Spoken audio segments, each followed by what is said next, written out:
اعوذ باللہ من الشیطان الرجیم بسم اللہ الرحمن الرحیم ارأیت الذی یکذب بالدین فذلک الذی یدع الیتیم ولا يحض على طعام المسكين فويل للمصلين الذين هم عن صلاتهم ساهون الذين هم يراءون ويمنعون الماعون۔ اس صورت مبارکہ کا نام ماعون ہے، جیسا کہ اس صورت کے آخر کے اندر یہ لفظ آ رہا ہے وَيَمْنَعُونَ الْمَاعُونَ۔ ماعون کے معنی آتے ہیں معمولی چیز، جیسے اپنے پڑوسی سے یا اپنے ساتھ والوں سے آدمی بغیر عار محسوس کیے مانگ لیتا ہے، اس کو ماعون کہتے ہیں۔ چمچہ ہے، پیالی ہے، اس طرح کی معمولی چیزیں جو ایک دوسرے سے لے لی جاتی ہیں، ناخن کٹر ہو گیا وغیرہ وغیرہ، اس پر قیاس، تو اس کو ماعون کہتے ہیں۔ ایک تفسیر تو اس کی یہی ہے کہ مراد یہی ہے ماعون سے یہاں۔ دوسری تفسیر یہ ہے کہ مراد زکوٰۃ ہے، اس لیے کہ زکوٰۃ بھی اصل مال کے مقابلے میں چونکہ مختصر ہوتی ہے، بہت تھوڑی ہوتی ہے، اس وجہ سے اس کو ماعون کہا گیا۔ زکوٰۃ اللہ کے راستے میں جو نکالی جاتی ہے اصل مال سے، وہ 40واں حصہ ہے، اور پرسنٹ کے حساب سے 2.5% بیٹھتی ہے۔ 100 روپے میں 2.5 روپے بیٹھیں گے، اور ویسے 40واں حصہ 40 روپے میں 1 روپیہ، تو حصوں کے حساب سے 40واں ہے اور پرسنٹ کے حساب سے 2.5% آتی ہے۔ بہرحال اس صورت مبارکہ کے اندر 6 بری عادتوں کو بیان کیا گیا۔ سب سے پہلی بات تو یہ بیان فرمائی کہ وہ آدمی بہت برا ہے جو قیامت کا انکار کرنے والا ہو۔ یہاں قرآن کریم نے قیامت کے دن کے لیے الدین کا لفظ استعمال کیا، دین کا لفظ استعمال کیا، جیسے وہاں آیا تو سورہ فاتحہ کے اندر مالکی یوم الدین۔ دین کے معنی آتے ہیں بدلے کے، دین کے معنی بدلے کے آتے ہیں، کیونکہ وہ دن بدلے کا ہے، آدمی کے اعمال، اچھے اعمال اور برے اعمال کا اس کو بدلہ دیا جائے گا، اس لیے قیامت کے دن کو دین بھی کہا جاتا ہے۔ تو سب سے پہلی بری عادت تو یہ بیان فرمائی ہے کہ وہ قیامت کے دن کا انکار کرتا ہے۔ یہ بات پہلے بھی بتائی جا چکی ہے کہ جو صورتیں مکی ہیں، ان مکی صورتوں کے اندر عام طور سے 3 مضمون تو مشترک ہوتے ہی ہیں۔ پہلا مضمون تو اللہ کے ایک ہونے کو بیان کیا جاتا ہے، دوسرا یہ کہ رسول اللہ صلی اللہ علیہ وسلم کی رسالت کو بیان کیا جاتا ہے، اور تیسرا ہے کہ مرنے کے بعد دوبارہ اٹھائے جانے کو، حشر نشر کو، قیامت کو، حساب کتاب کو، اعمال کی جزا اور سزا کو بیان کیا جاتا ہے۔ یہ 3 عقیدے ایسے تھے اور 3 مضامین ایسے ہیں کہ مکہ کے کافر اس کا انکار کرتے تھے، کفار مکہ اس کا انکار کرتے تھے۔ وہ اللہ کو، صرف اللہ کو نہیں مانتے تھے، بلکہ اللہ کے ساتھ ساتھ دوسروں کو بھی شریک ٹھہراتے تھے۔ رسول اللہ صلی اللہ علیہ وسلم کی رسالت کا بھی انکار کرتے تھے، اور اسی طرح قیامت کے دن کے دوبارہ اٹھائے جانے کا بھی انکار کرتے تھے کہ ایسا کچھ نہیں ہے۔ اب آپ غور کریں، یہی وہ فکر ہے، یہی وہ عقیدہ ہے، اور یہی وہ بات ہے جو انسان کو تنہائی میں، جہاں اس کو کوئی نہ دیکھ رہا ہو اور وہ گناہ کرنے پر قدرت رکھتا ہو، اس کو بچانے والی اگر کوئی بات ہو سکتی ہے تو وہ یہی عقیدہ ہے کہ مجھے مر کر اللہ کے سامنے جانا ہے۔ کوئی نہ دیکھ رہا ہو کسی بھی طرح، لیکن اللہ تعالیٰ تو مجھے دیکھ رہا ہے۔ واقعہ بہت مشہور ہے کہ حضرت عمر رضی اللہ عنہ کا معمول یہ تھا کہ رات میں وہ گشت کیا کرتے تھے۔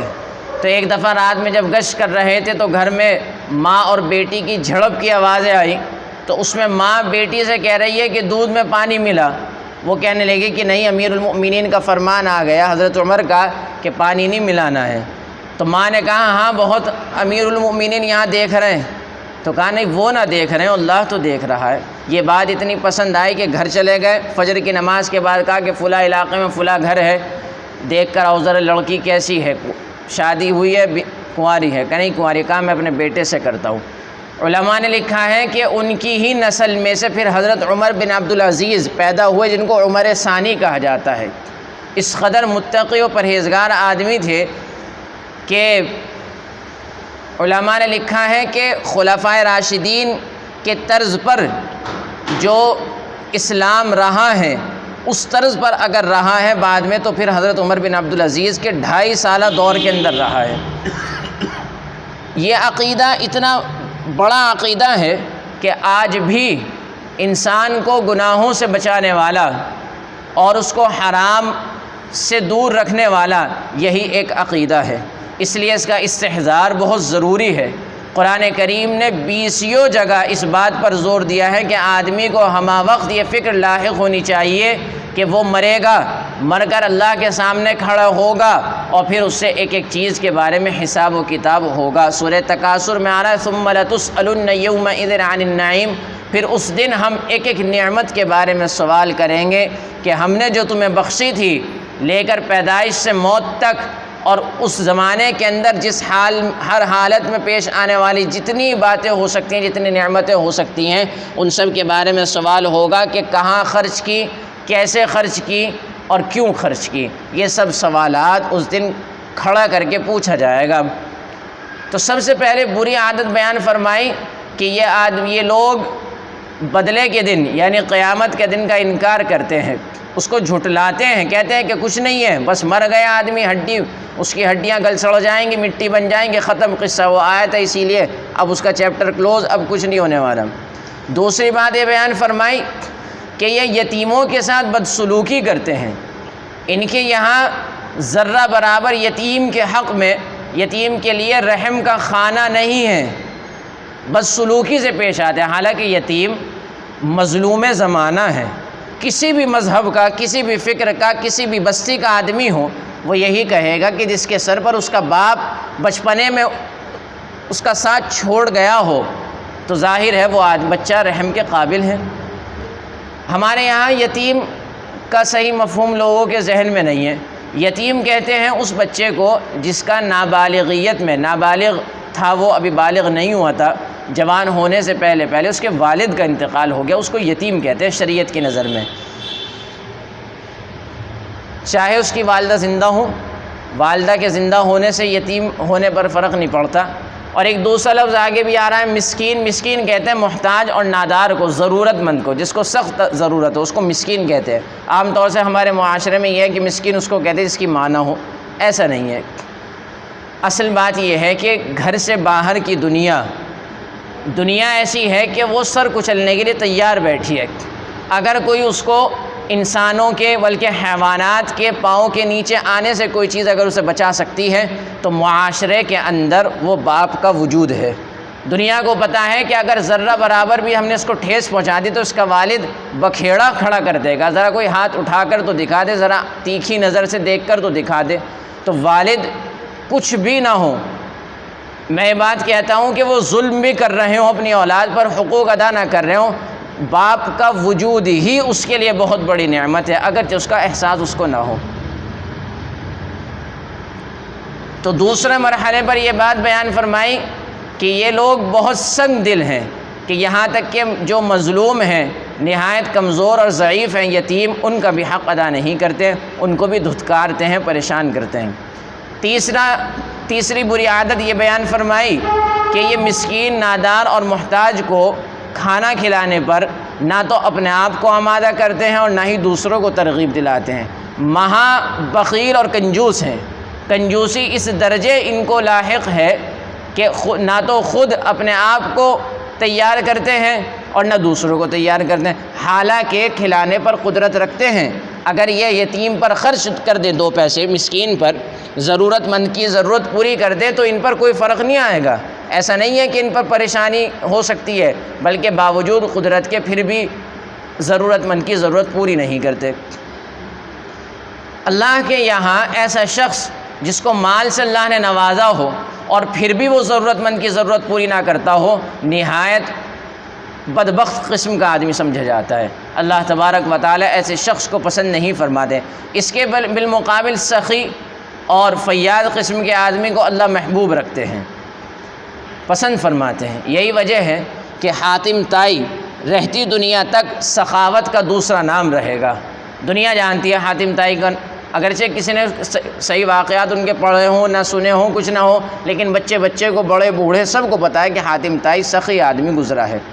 علماء نے ان کے واقعات لکھے ہیں، پہلے بھی میں نے بتائے تھے کہ 2 واقعات ایسے ہیں کہ جن کے بارے میں علماء نے لکھا ہے کہ وہ سب سے زیادہ سخاوت کے ہیں۔ بعض لوگوں نے تو ایک واقعے کو کہا، بعض لوگوں نے دوسرے واقعے کو بیان فرمایا۔ قصہ یہ پیش آیا کہ ان کے زمانے کے اندر ایک ان کا حاسد تھا، حاسد نے دیکھا کہ حاتم طائی کا بڑی شہرت ہے، لوگ نیک نامی کے ساتھ اور بہت ہی عقیدت مندی کے ساتھ ان کا نام لیتے ہیں، ہم بھی ان کی راہ اختیار کریں تاکہ ہمیں بھی یہ مقام اور منصب حاصل ہو جائے۔ وہ مالدار قسم کا آدمی تھا، دولت اور ثروت سے اللہ نے اس کو نوازا تھا، اس نے خوب لٹانا شروع کیا، خوب اللہ کے نام پر خرچ کرنا شروع کیا، دینا شروع کیا۔ لیکن لوگوں نے جب اس نے مال خرچ کیا، بجائے یہ کہ اس کا نام لیتے کہنے لگے کہ جی حاتم طائی کی یاد دلا دی۔ اب اس کو بڑا افسوس ہوا کہ میں خرچ تو اس لیے کر رہا تھا کہ حاتم طائی کے نام کو دبا دیا جائے، بجائے اس کے اپنا ہی نام دب رہا ہے۔ اس نے سوچا جب تک حاتم طائی کا راز دنیا سے اس کی رحلت نہیں ہوگی، اس کا کام تمام نہیں ہوگا، جب تک کام بننے والا نہیں۔ اس نے ایک آدمی کو تیار کیا اور کہا کہ حاتم طائی کا سر اتارنا ہے، دھڑ سے الگ کرنا ہے۔ وہ تیار ہو کے بہرحال اس نے طویل سفر کیا۔ طویل سفر کرنے کے بعد اس زمانے کے اندر یہ ہوتا تھا کہ مسافر جہاں ٹھیا مل جاتا تھا وہاں پناہ لے لیتے تھے، اور لوگ ٹھہرا بھی لیتے تھے، تصدیق کرنے کے بعد ان کو کھلاتے پلاتے تھے۔ چنانچہ ایسا ہی ہوا۔ یہ ایک مقام پر پہنچنے کے بعد اس نے کہا کہ میں مسافر ہوں، مجھے ذرا اجازت دے دی جائے رات گزارنے کے لیے۔ انہوں نے اجازت دے دی، کھانا کھلایا وغیرہ سب کچھ کیا۔ لیکن یہ شخص چونکہ سے قتل کرنا تھا، اور قتل بھی کسی معمولی آدمی کا نہیں بلکہ ایک بہت بڑے آدمی کا، مشہور زماں کا قتل کرنا تھا، تو اس لیے بے چینی اور اضطرابی کیفیت کے ساتھ ساری رات کروٹیں بدلتا رہا۔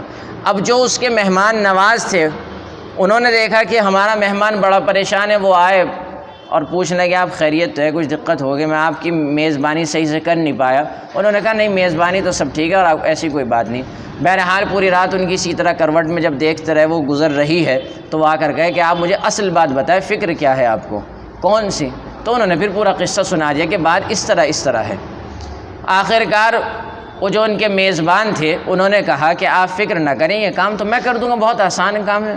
اب یہ آدمی بڑا خوش کہ انعام مجھے مل جائے گا، کام یہ کر جائے گا۔ یہ آرام سے سو گیا۔ جب صبح کو اٹھا، اپنا وقت ہوا، تو صاحب آئے اور آ کر کہا کہ وہ آپ کا کام کرنا تھا کہ جی ہاں۔ یہ خود ان کے سامنے بیٹھ گئے گردن جھکا کر، کہا کہ میں ہی حاتم طائی ہوں، آپ میرا سر قلم کر لیجیے۔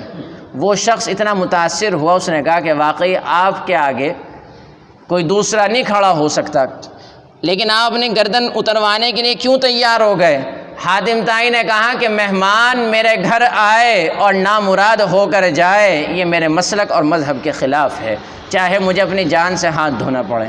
بعض لوگوں نے کہا کہ سب سے بڑا واقعہ یہ نہیں ہے بلکہ اس سے بڑا واقعہ ایک دوسرا ہے، جس کی وجہ سے حاتم طائی کو حاتم زمان اور ساری دنیا آتی دنیا تک ان کا نام لیا جائے گا۔ وہ دوسرا واقعہ یہ ہے کہ ان کا ایک گھوڑا تھا، وہ گھوڑا ان کو اپنی جان سے زیادہ عزیز تھا، اس کی بہت دیکھ بھال کرتے تھے، سب کچھ لٹانے کو مٹانے کو تیار تھے، مگر اپنا گھوڑا کسی کو دینے کو تیار نہ ہوتے تھے۔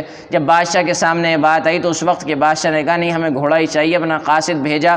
وہ قاصد پہنچا تو ایسے وقت پہنچا جب بارش برس رہی تھی اور بڑی مسلح دھار دھویں دھار بارش ہو رہی تھی۔ اب حاتم طائی کو تو اپنے مہمان کی میزبانی کرنی تھی، پکایا کھلایا سب کچھ کر دیا۔ جب بات پوری ہو گئی، کھا پی لیا، تو ان سے کہا مہمان صاحب سے کہ اب اپنی بات آپ رکھیں، آپ آئے کس مقصد کے لیے؟ انہوں نے کہا کہ میں اس لیے آیا تھا کہ بادشاہ آپ کے گھوڑے کو چاہتے ہیں، وہ چاہتے ہیں کہ مجھے دے دیا جائے۔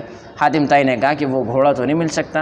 انہوں نے کہا کہ نہیں ایسا ہو نہیں سکتا، وہ لیے بغیر باز نہیں آئیں گے۔ کہا کہ نہیں میں وہ گھوڑا نہیں دے سکتا آپ کو۔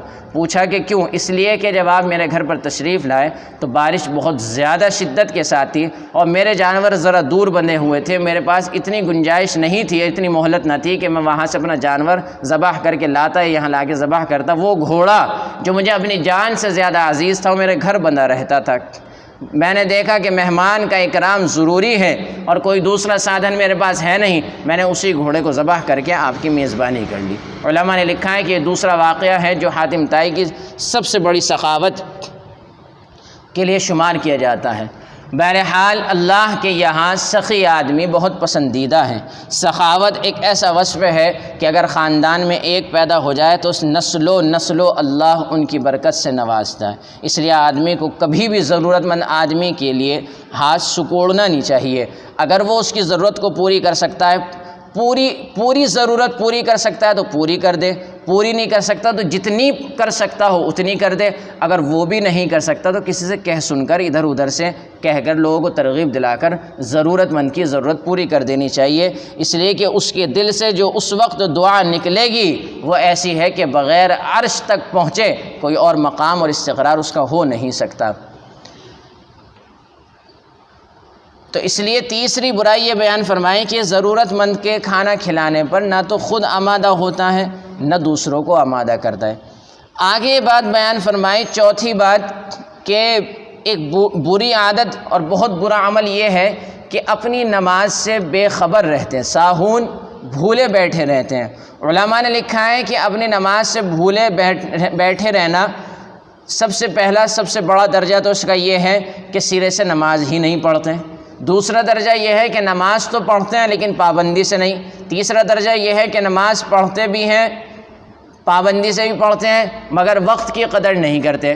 وقت بے وقت پڑھ لی، فجر کی نماز ظہر میں پڑھ لی، مغرب کی عصر کی نماز مغرب میں پڑھ لی، عشاء کی نماز کسی اور وقت میں پڑھ لی، وقت کا کوئی لحاظ نہیں۔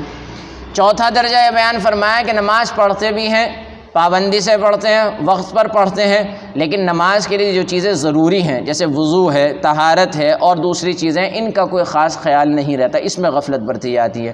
پانچواں درجہ یہ بیان فرمائیں کہ یہ سب باتیں ہیں لیکن نماز کے اندر خشوع نہیں۔ خشوع کیا چیز ہے؟ خشوع خضوع کہ غیر اللہ کا خیال نہ آئے، غیر اللہ کا خیال ہے، اس کی فکر نہیں ہوتی۔ جس طرح مشین بٹن دبا دیا جائے ریڈیو کا اور وہ شروع ہو جاتا ہے اور بٹن بند کر دیا جائے تو بند ہو جاتا ہے، بالکل نماز کی کیفیت بھی اسی طرح رہتی ہے کہ اللہ اکبر کہاں اور سلام پھیرنے تک یہ خیال نہیں کتنی رکعتیں پڑھی، کیا پڑھا، کون سی سورت پڑھی، کب ختم ہوئی، کب شروع ہوئی، کچھ خبر نہیں۔ مفسر ابن کثیر رحمۃ اللہ علیہ نے لکھا ہے کہ اگرچہ یہ آیت مبارکہ اس شخص کے بارے میں ہے جو اللہ کے دین کا انکار کرتا ہو، یعنی مشرک کافر کے بارے میں، مگر جس آدمی کے اندر نماز سے غفلت اور بھولے رہنے کی صفت جس درجے اس کے اندر پائی جائے گی، جو درجے میں نے ابھی گنوائے ہیں، اس درجے اس کے لیے وعید ضرور ہوگی۔ اور قرآن کیا وعید ان کے لیے بیان فرما رہا ہے؟ فویل للمصلین، ہلاکت ہے۔ اللہ تعالیٰ فرما رہے ہیں نمازیوں کے لیے ہلاکت ہے۔ تو جو پہلے درجے کا ہوگا اس کے لیے تو پوری ہلاکت ہوگی، پھر جیسے جیسے وہ نیچے آتا چلا جائے گا ویسے ویسے ہلاکت میں بھی ہلکا پن آتا چلا جائے گا۔ پانچواں برا عمل یہ بیان فرمایا کہ نماز پڑھتے تو ہیں لیکن ریاکاری کے ساتھ پڑھتے ہیں، دکھلاوے کے طور پر پڑھتے ہیں، لوگ انہیں اچھا کہیں، انہیں حاجی جی کہیں، نمازی کہیں، پرہیزگار جانیں، اس وجہ سے پڑھتے ہیں۔ اور چھٹی بات یہ بیان فرمائی ہے کہ معون ادا نہیں کرتے۔ اس میں چونکہ دو تفسیر ہیں، ایک تفسیر کے حساب سے زکوٰۃ مراد ہے تو مطلب یہ ہوگا کہ زکوٰۃ ادا نہیں کرتے، اور دوسری تفسیر کے حساب سے مطلب یہ ہوگا کہ معمولی چیزیں بھی نہیں دیتے۔ کسی نے پلاس مانگ لیا، کسی نے کوئی چیز مانگ لی، ضرورت کی مانگ لی، یعنی ایسی معمولی چیز کہ اگر یہ دے دے تو اس کی قیمت میں نہ کمی ہو نہ زیادتی، نہ اس میں خرابی ہو نہ کوئی اور بات پیش آئے، ایسی معمولی چیزیں۔ ہاں کوئی ایسا بد مزاج آدمی ہے اور بد سلیقہ انسان ہے کہ اسے جو چیز اگر دے دی جاتی ہے تو صحیح سالم واپس نہیں آتی، ایسے بھی ہمارے معاشرے میں، تو پھر اس کو کوئی حرج نہیں، اگر دے دی جائے، اس کو نہ دی جائے، منع کر دیا جائے تو اس میں کوئی حرج کی بات نہیں۔ یا بعض آدمی کا اتنا وہ لاپرواہ قسم کا آدمی ہے کہ وقت پر اپنے ہاں تو کرتا نہیں، پڑوسیوں سے مانگتا پھرتا ہے، پریشان کرتا ہے، تو ایسے شخص کو بھی منع کیا جا سکتا ہے، لیکن منع کرنے میں یہ نہ کہا جائے کہ ہمارے یہاں نہیں ہے، پھر تو وعید میں شریک ہو جائے کیونکہ اس کے پاس ہے پھر منع کر رہا ہے، بلکہ یہ کہا جائے کہ جناب آپ کی عادت درست نہیں، اپنی عادت کی اصلاح کر لیجیے، جب آپ کی عادت صحیح ہو جائے گی تو اس کے بعد آپ کو ہم اپنی چیز دے سکتے ہیں، یہ سردردی بلا وجہ ہمیں مول لینے کی ضرورت نہیں۔ اب ترجمہ سنیے، فرماتے ہیں ارأیت الذی یکذب بالدین، کیا آپ نے نہیں دیکھا اس شخص کو جو جھٹلاتا ہے قیامت کے دن کو؟ فذلک الذی یدع الیتیم، یہی تو وہ لوگ ہیں، یہی تو وہ ہے، وہ شخص ہے جو یتیم کو دھتکارتا ہے، ولا يحض على طعام المسکین، اور نہیں ابھارتا مسکین کے کھانا کھلانے پر، نہ اپنے آپ کو نہ دوسروں کو۔ فویل للمصلین، تو ہلاکت ہے نمازیوں کے لیے، ایسے نمازیوں کے لیے، الذین هم عن صلاتهم ساہون، جو اپنی نمازوں سے بھولے بیٹھے ہیں، انہوں نے بھلا رکھا ہے نمازوں کو اپنی۔ الذین هم یراؤون، وہ لوگ، وہ نمازی جو ریاکاری کرتے ہیں۔ ویمنعون الماعون، اور معون کو نہیں دیتے، منع کرتے ہیں۔ علماء نے لکھا ہے کہ ریاکاری مخفی شرک ہے، مخفی شرک ہے، یہ حرام ہے، ناجائز ہے ریاکاری، نمازی کے اندر نہیں بلکہ ہر کام کے اندر۔ اب یہاں شادی بیاہ کے اندر جو لفافہ بازی چلتی ہے وہ کس لیے ہو رہی ہے؟ اللہ کے لیے ہو رہی ہے؟ اللہ کے لیے نہیں ہو رہی۔ ہر آدمی کو پتہ ہے وہ کس لیے ہو رہی ہے، وہ اس لیے ہو رہی ہے کہ خالیات جاؤں گی۔ میں نے بطیروں سے پوچھا کہ آپ جب کھانا کھا کے آتے ہیں تو لفافہ دینے کو ضروری کیوں سمجھتے ہیں؟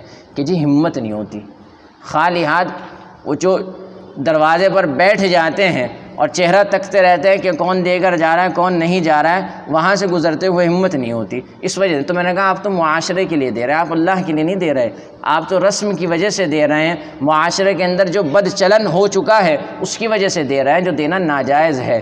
مفتی تقی عثمانی صاحب نے لکھا ہے حرام ہے، بالکل قطعا نہیں۔ اس لیے ہمارے یہاں جب میرا نکاح ہوا، شادی ہوئی، تو ہم نے قطعی طور پر کہہ دیا نہ لیں گے نہ دیں گے، نہ لیا نہ دیا سب۔ پھر اس کے بعد بھائی وغیرہ کی شادی ہو تو والد صاحب کو سمجھا دیا کہ اس میں یہ صحیح نہیں، انہوں نے بھی یہی انداز اختیار کیا کہ نہ لینا ہے نہ دینا ہے۔ یہ عمل، یہ چیزیں زندہ کرنے کے ہیں۔ اسی طرح اور دوسری جگہوں پہ بھی آدمی شہرت کے لیے مسجد بنواتے ہیں، کس لیے؟ تاکہ ہمارا نام ہو۔ مسجد میں کام کرواتے ہیں اس لیے کہ تاکہ ہمارا نام ہو۔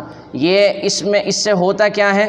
یہ تو مسجد کا مسئلہ ہے۔ اسی طرح اور جتنے بھی رفاہی کام ہیں، ابھی لاک ڈاؤن کے اندر لوگوں نے کھانا پہنچایا تو اتنی سی تھیلیاں پہنچا رہے تھے اور فوٹو کھنچوا کر اپنا سوشل میڈیا پر، فیس بک پر، واٹس ایپ پر اور دنیا جہاں پر اس کا نشر ہو رہا ہے، دیکھیے ہم لوگ غم خوار ہیں۔ ورنہ ہونا تو یہ چاہیے کہ آدمی دائیں ہاتھ سے دے اور بائیں ہاتھ کو پتہ بھی نہ لگے۔ اللہ تبارک و تعالی ہمیں عمل کی توفیق عطا فرمائے۔ الحمد للہ رب العالمین عدد خلقہ ورضا نفسہ وزنۃ عرشہ ومداد کلماتہ، لا الہ الا اللہ وحدہ لا شریک لہ، لہ الملک ولہ الحمد وہو علی کل شیء قدیر۔